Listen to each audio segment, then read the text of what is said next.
Olá, bom dia, mais uma manhã com Deus, priorizando a palavra de Deus. E nesta manhã do dia 26 de março, nós vamos meditar de 2 Samuel, do capítulo 9 ao capítulo 12. E que a paz do Senhor encha o teu coração nesta manhã. Ontem eu falei que o dia de hoje nos reservava muitas emoções. Para começar, que Davi vai tratar Mefibosete com bondade. Sabe por quê? Ele era um dos herdeiros do trono de Saul. Eu vou te contar um pouco da história dele que está registrada aqui no capítulo 9. Certo dia, Davi perguntou: resta alguém da família de Saul a quem eu possa mostrar bondade por causa de Jonatas? Havia um servo da família de Saul, que o seu nome era Ziba, e o trouxeram a Davi. Você é Ziba? Perguntou o rei. Sim, eu sou servo, teu servo, meu senhor, respondeu Ziba. Então o rei lhe perguntou: resta alguém da família de Saul? Se resta, gostaria de mostrar minha bondade, a bondade de Deus para com ele. Um filho de Jonatas ainda está vivo, respondeu Ziba. Ele é aleijado dos 2 pés. Onde está ele? Perguntou Davi. Ziba respondeu: em Lo-debar, na casa de Maquir, filho de Amiel. Então Davi mandou buscá-lo na casa de Maquir. Seu nome é Mefibosete, filho de Jonatas, filho de Saul. Quando compareceu diante de Davi, ele se curvou com o rosto no chão. E Davi disse: saudações, Mefibosete. E Mefibosete respondeu: aqui está seu servo, meu senhor. Não tenha medo, disse Davi. Quero mostrar bondade a você por causa de Jonatas, seu pai. Vou lhe dar todas as terras que pertencem ao seu avô Saul, e você comerá sempre aqui comigo na mesa do rei. Mefibosete se prostrou e disse: quem é o teu servo, para que o Senhor mostre a bondade a alguém como eu, que não passa de um cão morto?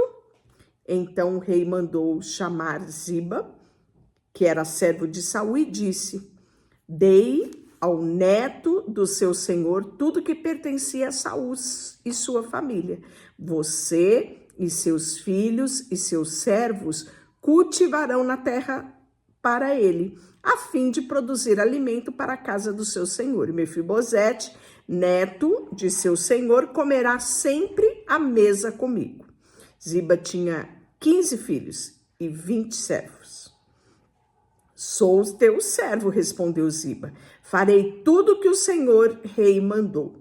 E naquele momento em diante, Mefibosete passou a comer na mesa do rei Davi, como se fosse um dos seus filhos.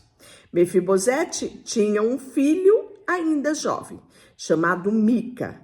Naquele momento em diante, todos os membros da casa de Ziba se tornaram servos de Mefibosete. Mefibosete, que era aleijado dos 2 pés, morava em Jerusalém e comia sempre à mesa de Davi. Algum tempo depois, morreu Naás, que era rei dos Amonitas, e seu filho, Hanum, subiu ao trono. E Davi disse: vou demonstrar lealdade a Hanum, assim como seu pai, Naás, sempre foi leal a mim. Então Davi enviou representantes para expressar seu pesar a Hanum pela morte do pai dele. Mas quando o representante de Davi chegaram à terra de Amon, os líderes amonitas disseram a Hanum, seu senhor: ó rei, acredita mesmo que esses homens que estão aqui é para honrar o teu pai? Não, Davi os enviou como objeto de espionagem e para espionar a nossa cidade e conquistá-la. Então Hanum prendeu os representantes de Davi, raspou metade da barba, isso mesmo, e cortou-lhe metade das roupas até as nádegas e os expôs à vergonha naquela terra. Quando Davi soube o que havia acontecido, enviou mensageiro ao encontro dos homens para que lhe dissesse: fiquem em Jericó até que a barba deles tenha crescido e eles possam voltar, né? Porque eles estavam muito envergonhados. Quando os amonitas perceberam que havia enfurecido Davi, contrataram 20.000 soldados de infantaria dos sírios na terra de Bet-reote. Davi foi informado e enviou Joabe e todos os seus guerreiros para lutarem contra eles. As tropas dos amonitas na entrada da cidade, enquanto os sírios de Zobá e os homens de Tobi e Maca se posicionaram para lutar no campo aberto. Joabe viu que teria que lutar em duas frentes ao mesmo tempo. Por isso, escolheu algum dos melhores guerreiros de Israel e o pôs sob seu comando pessoal para enfrentar os sírios. Deixou o restante dos exércitos sob o comando do seu irmão Abiassai, que atacou os amonitas. Joabe disse ao seu irmão: se os sírios forem fortes demais para mim, venha me ajudar. E se os amonitas forem fortes demais para você, eu irei te ajudar. Coragem, lutemos bravamente pelo nosso povo e pelas cidades do nosso Deus, e que seja feita a vontade do Senhor. Esse é o texto, o nosso versículo do dia, que vamos compartilhar aqui no nosso versículo do dia, no nosso momento, onde nós vamos ver o contexto daquela época, mas também trazendo uma reflexão para os nossos dias de hoje. E aí, depois desse alerta de Joabe, desse ânimo de Joabe para com os guerreiros, Joabe e suas tropas atacaram os sírios e eles começaram a fugir. Quando os amonitas viram que os sírios batiam em retirada, também fugiram de Abiassai e recuaram para dentro da cidade. Terminada a batalha, Joabe voltou para a cidade. Os sírios viram que não tinha como enfrentar Israel. Assim, ao se reagruparem, receberam o reforço dos soldados sírios e convocaram Hadadezer do outro lado do Eufrates. Essas tropas chegaram a Elã e conduziram por Sobaque, comandante das forças de Hadadezer. E quando Davi foi informado de que estava acontecendo, reuniu todo Israel e atravessou o Jordão e levou o exército até Quelá. E aí os sírios se posicionaram para a batalha, né? Porém, os sírios, quando começaram a lutar contra Davi, mais uma vez, os sírios fugiram dos israelitas. O exército de Davi matou 700 homens em carros de guerra e 40.000 soldados de infantaria, incluindo Sobaque, comandante do exército. E quando todos os aliados de Hadadezer viram que ele havia sido derrotado pelos israelitas, renderam-se a Israel e se tornaram súditos de Davi. Depois disso, os sírios tiveram medo de voltar a ajudar os amonitas. Pois bem, agora nós vamos ter um episódio muito triste e trágico na trajetória do rei Davi, que já era um homem famoso e invencível, né? Deus estava com ele e garantia a vitória dele em todas as suas batalhas. E aí, no começo do ano, a época em que os reis costumavam ir para a guerra, Davi enviou Joabe e as tropas israelitas que lutaram contra os amonitas na cidade de Rabá. Mas Davi nem precisou ir. Joabe cuidava era de tudo. E o que ele fez? Ele ficou em Jerusalém. E certa tarde, Davi se levantou da cama depois do seu descanso e foi caminhar pelo terraço do palácio. Enquanto olhava do terraço, reparou uma mulher muito bonita que tomava banho. Davi mandou alguém descobrir quem era aquela mulher e disseram: é Betseba, filho de Eliã, que é esposa esposa de Urias, o hitita. Então Davi enviou o mensageiro que a trouxessem e teve relações com ela. Davi não foi inocente, ele sabia que era uma mulher casada e de quem ela era esposa. E aí, ela, depois de ter acabado de completar o seu ritual de purificação, depois da menstruação, e ela voltou para casa. Passado algum tempo, quando Betseba descobriu que estava grávida. Pois bem, enviou um mensageiro para Davi, para dizer, estou grávida. Então Davi mandou um mensageiro para Joabe, envia-me Urias, o hitita.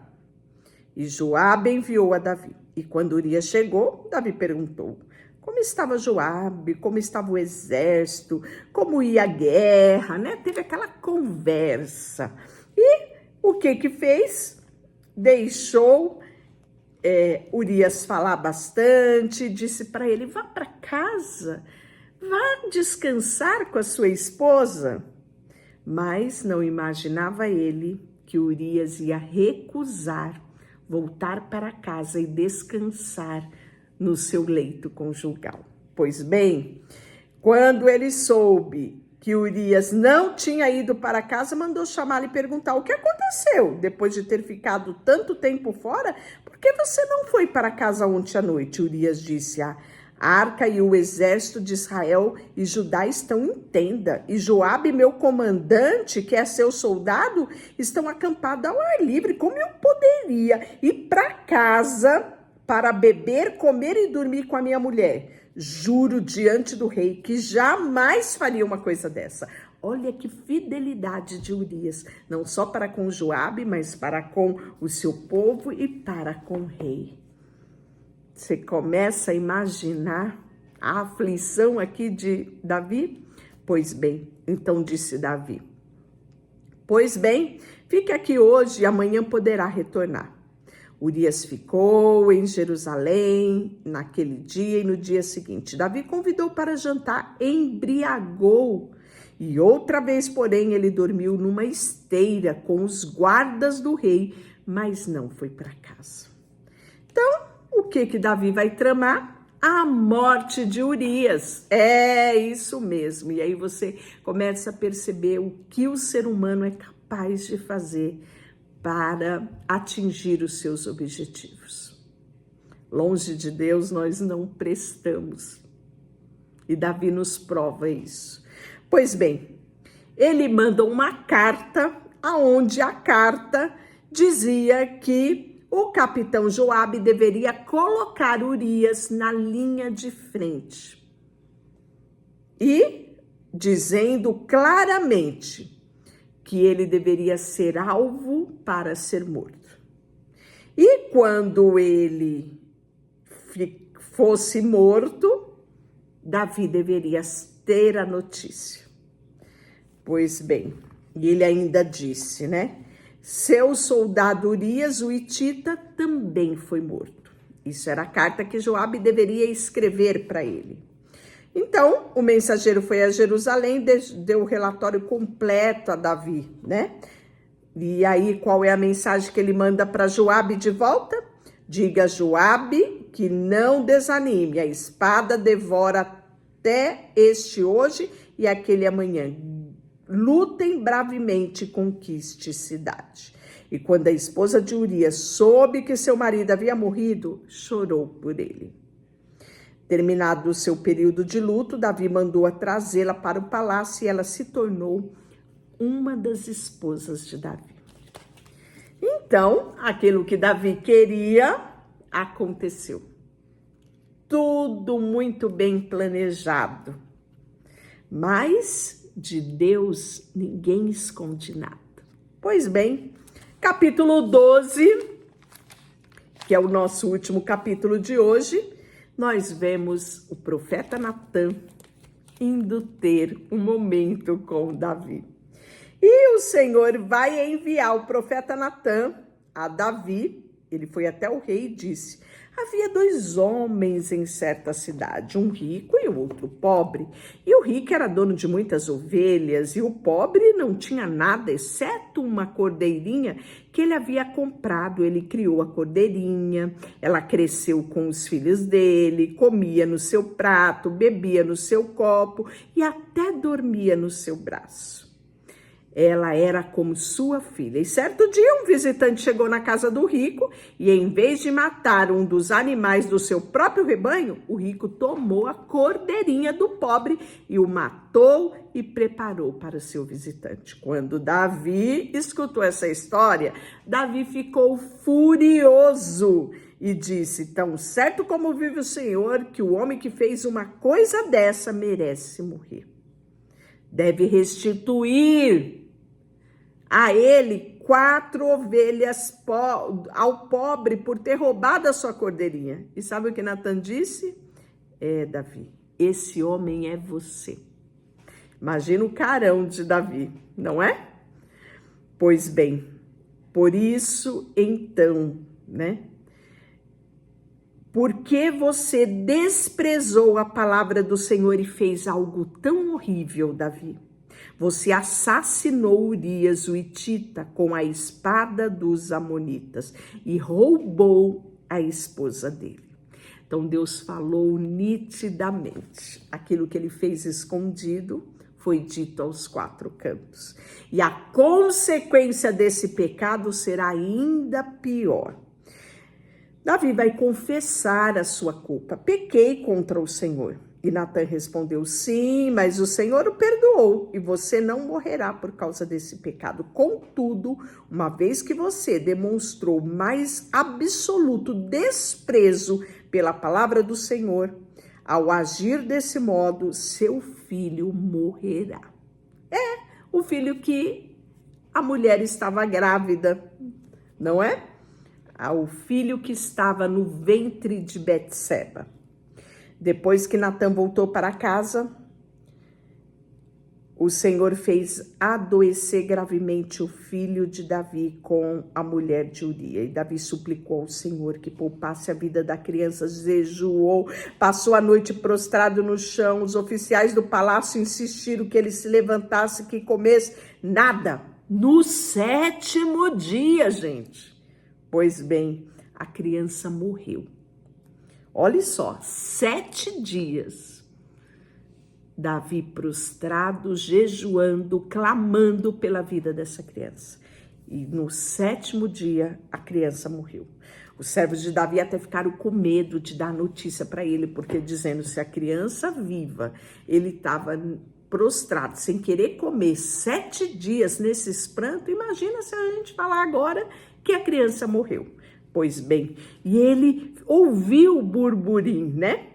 E nós podemos ver que Davi percebeu que estavam cochichando, compreendeu então o que tinha acontecido.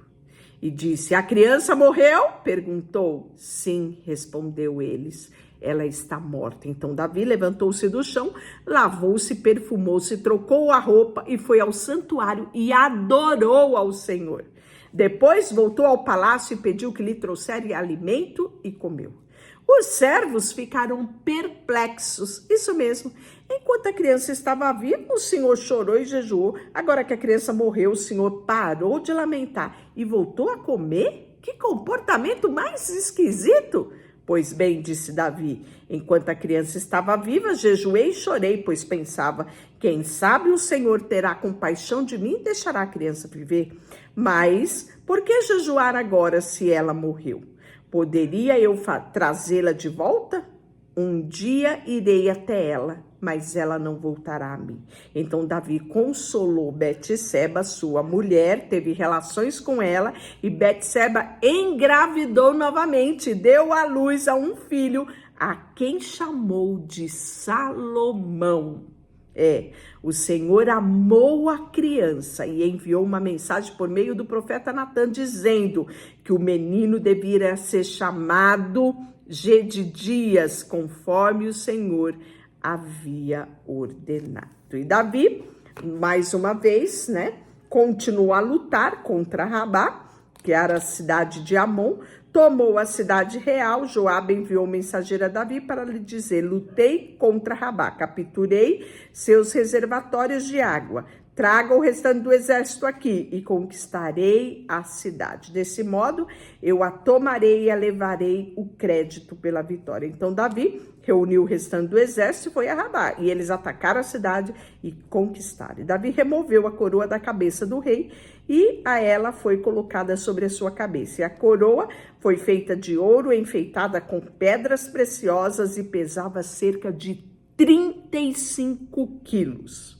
Davi tomou grande quantidade de despojo da cidade, também tomou os habitantes de Rabá, seus escravos, e os obrigou a trabalhar como serras, picaretas e machados de ferro. Então, ele e todo o exército voltaram para Jerusalém.